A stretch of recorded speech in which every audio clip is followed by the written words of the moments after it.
ആരും കാണാത്ത സമൻസ്.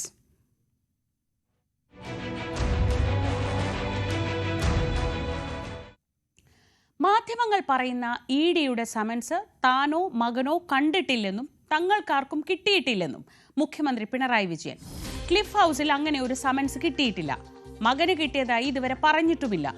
തനിക്ക് മോശമുണ്ടാക്കുന്ന ഒന്നും തന്റെ മക്കൾ ചെയ്യില്ലെന്നും പിണറായി വിജയൻ പറഞ്ഞു. എവിടെയാണ് ഈ പറയുന്ന ഏജൻസിയുടെ സമൻസോ എന്താണ് സമൻസ് കൊടുത്തത്? എവിടെയാ കൊടുത്തത്? ആരെ കയ്യിലാ കൊടുത്തത്? ആർക്കാണ് അയച്ചത്? എന്താണ് മലയാള മനോരമയും ഈ ഏജൻസിയും തമ്മിൽ ഇത്ര വലിയ ബന്ധം? എങ്ങനെയാണ് വളരെ വേഗം അവരുടെ കയ്യിലേക്ക് റിപ്പോർട്ട് വരുന്നത്? ആരെയും കയ്യിൽ ആ റിപ്പോർട്ട് കിട്ടിയിട്ടില്ലല്ലോ. റിപ്പോർട്ട് കിട്ടിയിട്ട് മറുപടി കൊടുക്കേണ്ട ഒരു കാര്യം വന്നിട്ടില്ലല്ലോ.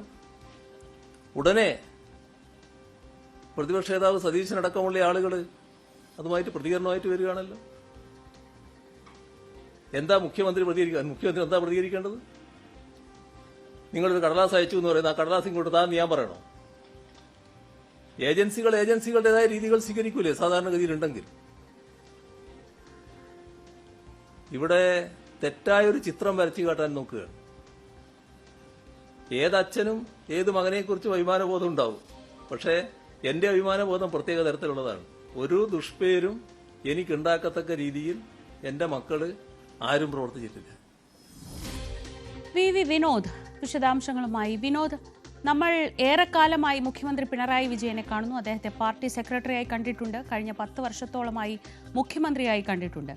പക്ഷെ അദ്ദേഹം ഏതെങ്കിലും തരത്തിലുള്ള ആരോപണങ്ങൾ വന്നാൽ അല്ലെങ്കിൽ പ്രതിരോധത്തിലാവുന്ന ഘട്ടത്തിൽ തന്റെ രാഷ്ട്രീയ ജീവിതം മുൻനിർത്തിയാണ് എപ്പോഴും വിശദീകരണങ്ങൾ നൽകാറുള്ളത്. ഇന്ന് പക്ഷെ നമ്മൾ കണ്ട പിണറായി വിജയൻ അങ്ങനെ ആയിരുന്നില്ല പറഞ്ഞത്. മറിച്ച് മക്കളെക്കുറിച്ച് അഭിമാനം കൊള്ളുന്ന ഒരു അച്ഛനായിട്ടാണ് ഇന്ന് പിണറായി വിജയനെ നമ്മൾ കണ്ടത്.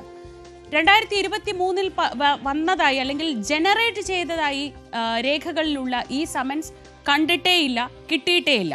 അപ്പോൾ പിന്നെ മുഖ്യമന്ത്രിക്ക് ആ സമൻസിനെ പറ്റി വിശദീകരിക്കേണ്ട ആവശ്യവുമില്ല. ഈ പ്രതിരോധം എത്രമാത്രം എഫക്റ്റീവാണ് വിനോദ്? ശ്രീജ, ഇതിൽ ഏറ്റവും പ്രധാനപ്പെട്ട കാര്യം ഇഡി പ്രതിക്കൂട്ടിലാകുന്നു എന്നത് തന്നെയാണ്. 2023 ഇങ്ങനെ ഒരു സമൻസ് അയച്ച് ആ സമൻസിൽ പറയുന്ന ആൾ അത് കൈപ്പറ്റാതിരിക്കുകയും ഹാജരാകാതിരിക്കുകയും ചെയ്തെങ്കിൽ തുടർച്ചയായി ഉള്ള നടപടികളിലേക്ക് ഇഡി പോകേണ്ടതായിരുന്നു. പക്ഷേ എന്തുകൊണ്ട് ഇഡി അങ്ങനെ ഒരു നടപടിയിലേക്ക് പോയില്ല എന്നത് തന്നെയാണ് പ്രസക്തമായ ചോദ്യം. അവിടെയാണ് മുഖ്യമന്ത്രി പറയുന്ന വാക്കുകൾ കൂടുതൽ പ്രാധാന്യം അർഹിക്കുന്നത്. തനിക്കോ ക്ലിഫ് ഹൗസിലേക്കോ തൻ്റെ മകനോ ഇങ്ങനെ ഒരു സമൻസ് കിട്ടിയിട്ടില്ല എന്ന് അദ്ദേഹം പറയുന്നു. അദ്ദേഹം അങ്ങനെ പറഞ്ഞ് ഒഴിയുക എന്ന് നമുക്ക് കാണാൻ കഴിയില്ല. കാരണം അങ്ങനെ ഒരു സമൻസ് ഉണ്ടെങ്കിൽ അത് അയച്ചെങ്കിൽ ഇനി ആ സമൻസ് ഉണ്ടെന്ന് തന്നെ കരുതുക. പക്ഷേ എന്തുകൊണ്ട് ഇഡി തുടർ നടപടി സ്വീകരിച്ചില്ല എന്നത് തന്നെയാണ് പ്രധാനപ്പെട്ട ഒരു ചോദ്യമായി അവശേഷിക്കുന്നത്. ഇത് 2 ദിവസം മുൻപ് മലയാള മനോരമയിലാണ് ഈ ഒരു വാർത്ത ആദ്യം വരുന്നത്. ആ സമയത്ത് ചില വിവരങ്ങൾ പുറത്തു വന്നത് ഈ ലൈഫ് മിഷനുമായി ബന്ധപ്പെട്ട ഇടപാടിൽ ചോദ്യം ചെയ്യാൻ വിളിപ്പിക്കുന്നു. ശിവശങ്കറിനെ അറസ്റ്റ് ചെയ്യുന്ന ദിവസം, ആ ദിവസമാണ് ഇങ്ങനെ ഹാജരാകാൻ വേണ്ടി ആവശ്യപ്പെട്ടതെന്ന വിവരമാണ് പുറത്തു വന്നത്. പക്ഷേ പിന്നീടാണ് ഇങ്ങനെ ലാവ്ലിൻ കേസുമായി ബന്ധപ്പെട്ട കാര്യങ്ങളാണ് ദിലീപ് രാഹുലൻ, അത് ലാവ്ലിൻ കമ്പനിയുടെ ഡയറക്ടറാണ് ദിലീപ് രാഹുലൻ, വിവേകിന് UK പഠനത്തിനാവശ്യമായ പണം നൽകി. അത് സംബന്ധിച്ച വിവരങ്ങൾ ഇഡിക്ക് ലഭിക്കുകയും അതിൽ ചോദ്യം ചെയ്യാൻ വിളിക്കുകയും ചെയ്തു എന്ന കൂടുതൽ വിശദീകരണമുള്ള വാർത്തകൾ പുറത്തു വന്നു. പക്ഷേ മുഖ്യമന്ത്രി ഇങ്ങനെ പറയുമ്പോൾ പൂർണ്ണമായും ഇഡി പ്രതിക്കൂട്ടിലാകുന്നു. മാത്രമല്ല മകനെക്കുറിച്ചും മകളെക്കുറിച്ചും ഏറെ വാചാലനായാണ് മുഖ്യമന്ത്രി ഇന്ന് സംസാരിച്ചത്. അതിൽ തന്നെ ശ്രീജ പറഞ്ഞതുപോലെ അദ്ദേഹത്തിൻ്റെ ഒരു ബോഡി ലാംഗ്വേജും അദ്ദേഹത്തിൻ്റെ സംസാര രീതിയും ഒക്കെ നമുക്കറിയാവുന്നതാണ്. പക്ഷേ ഇന്ന് കുറച്ചുകൂടി വ്യത്യസ്തനായാണ് അദ്ദേഹം കാണപ്പെട്ടത്. അദ്ദേഹത്തിൻ്റെ വാക്കുകൾ അനുഭവപ്പെട്ടത് അങ്ങനെയാണ്. മക്കളെ കൊണ്ട് തനിക്ക് ഒരു ദുഷ്പേരും ഉണ്ടായിട്ടില്ല. ഏതെങ്കിലും അധികാരത്തിൻ്റെ ഇടനാഴിയിൽ തൻ്റെ മക്കൾ സഞ്ചരിക്കുന്നത്, പ്രത്യേകിച്ച് മകനെക്കുറിച്ച് അദ്ദേഹം ഇന്ന് അങ്ങനെയാണ് പറഞ്ഞത്. തൻ്റെ മകന് ക്ലിഫ് ഹൗസിൽ എത്ര മുറികളുണ്ട് എന്ന് പോലും കൃത്യമായി അറിയുമെന്ന് വ്യക്തമല്ല. കാരണം അങ്ങനെ പോലും ഇടപെടാത്ത ഒരാളാണ്. ഒരു ജോലി, അദ്ദേഹത്തിൻ്റെ വീട്, ആ നിലയിൽ ആ മകൻ കഴിഞ്ഞുകൂടുന്നു. അങ്ങനെ തൻ്റെ മകനെക്കുറിച്ച് ആലോചിക്കുമ്പോൾ അഭിമാനമാണ്. അങ്ങനെ ഒരു മകനെ ഇതിലേക്ക് വലിച്ചിട്ട് തന്നെ അപകീർത്തിപ്പെടുത്താനുള്ള ശ്രമം, അതുതന്നെയാണ് നേരത്തെയും അദ്ദേഹം പറഞ്ഞിട്ടുള്ളത്. തൻ്റെ മക്കളെക്കുറിച്ച് ഇപ്പോൾ അദ്ദേഹം പറയുന്നത് തനിക്ക് അവരെക്കുറിച്ച് ആലോചിക്കുമ്പോൾ അഭിമാനമാണ്. എവിടെ നിന്നാണ് ഇങ്ങനെ ഒരു മാധ്യമ സ്ഥാപനത്തിന് ഇപ്പോൾ ഈ കത്ത് കിട്ടുന്നത്. ഇത് കിട്ടിയ പാടെ പ്രതിപക്ഷ നേതാവ് ഉൾപ്പെടെയുള്ളവർ ഇതിന് പിന്നാലെ വരുന്നു.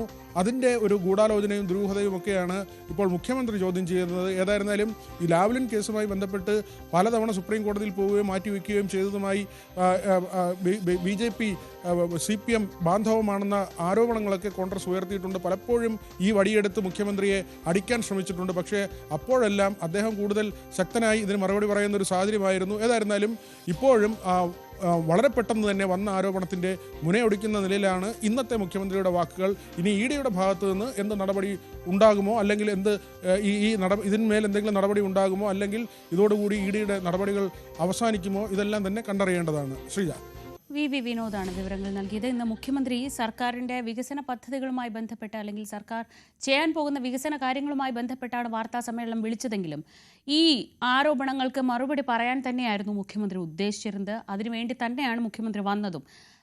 ഇതിനെപ്പറ്റിയുള്ള ചോദ്യത്തിന് അദ്ദേഹത്തിൻ്റെ മറുപടി തുടങ്ങിയത് തന്നെ വിശദമായി തന്നെ മറുപടി പറയണോ എന്ന് ചോദിച്ചുകൊണ്ടായിരുന്നു. വളരെ ആത്മവിശ്വാസത്തോടെയാണ് മുഖ്യമന്ത്രി ഈ ആരോപണങ്ങൾ നേരിടുന്നത്. അപ്പോൾ ഇനി ബോൾ ഉള്ളത് EDയുടെ കോർട്ടിലാണ്. ED ഇതിന് മറുപടി പറയേണ്ടി വരും. ഇങ്ങനെ ഒരു സമൻസ് അവിടെ നിന്ന് പുറപ്പെട്ടിട്ടുണ്ടെങ്കിൽ, ആ സമൻസ് കൈപ്പറ്റിയിട്ടില്ലെങ്കിൽ പിന്നീട് എന്ത് നടപടി ഉണ്ടായി, എവിടെ വെച്ചാണ് ഈ സമൻസ് ആവിയായി പോയത് എന്ന് അറിയേണ്ടതുണ്ട്. അതിന് മറുപടി പറയേണ്ടി വരിക ED ആയിരിക്കും. അതേസമയം ഈ സമൻസിനെ കുറിച്ച് വലിയ വിവാദങ്ങളൊക്കെ ഉണ്ടായിരുന്നു. നേരത്തെ സ്വർണ്ണക്കടത്താണെന്നാണ് കരുതിയത്. പക്ഷേ ഇത് ലാവ്ലിൻ കേസിലാണെന്നാണ് ഇപ്പോഴത്തെ സൂചനകൾ വരുന്നത്.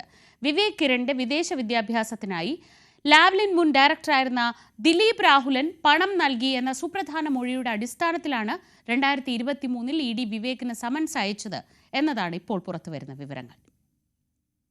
മുഖ്യമന്ത്രി പിണറായി വിജയന്റെ മകൻ വിവേകിന് എൻഫോഴ്സ്മെന്റ് ഡയറക്ടറേറ്റ് സമൻസ് അയച്ചത് SNC ലാവ്ലിൻ കേസുമായി ബന്ധപ്പെട്ടാണെന്ന വിവരങ്ങളാണ് പുറത്തുവരുന്നത്. ലാവ്ലിൻ കമ്പനി ഡയറക്ടറായിരുന്ന ദിലീപ് രാഹുലൻ വിവേക് കിരണിന്റെ വിദ്യാഭ്യാസ ചെലവിനായി പണം നൽകിയെന്ന വിവരം ലഭിച്ചതിന്റെ അടിസ്ഥാനത്തിലാണ് ED സമൻസ് അയച്ചത്. എന്നാൽ വിവേക് അന്ന് ഹാജരായില്ല.